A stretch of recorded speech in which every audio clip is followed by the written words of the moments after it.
முடிச்சிட்டோம். இன்னொருத்தர் இருக்கார், அவர் யாரும் உங்களுக்கே தெரியும்.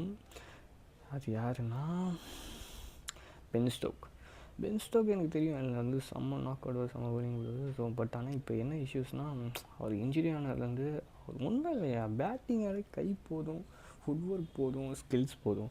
நீங்கள் ஏன் அவர் பாவம் உடம்பு குறைச்சிட்டாரு அப்படி பண்ணிட்டா சரி ஒரு மோட்டிவேட் பண்ணுறீங்க. அவரெல்லாம் உங்களுக்கு தெரில, தலைவன் டெஸ்ட்டில் இறங்கி ஆடினாருன்னா டேன் டேன் டேன் டேன் அந்த மாதிரி முறைச்சி தள்ளுருவார் தலைவன். ஸோ அந்த மாதிரி நாக்கு. ஆனால் அவரை வந்து இப்போது வந்து சிஎஸ்கே எடுப்பாங்கன்ற ஒரு ஸ்கோப் போய்ட்டுருக்கு. அவருமே நெக்ஸ்ட் ஐபிஎல் வருவாருன்னு தோணுது. ஸோ வந்தாருன்னா இவங்க 2 பேருக்குள்ளே தான் போட்டியே, அந்த மாதிரி.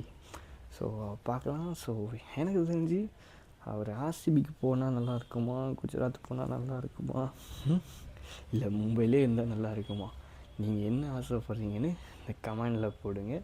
மறக்காமல் கைஸ் சப்ஸ்கிரைப் பண்ணிவிடுங்க. பாய் பாய்.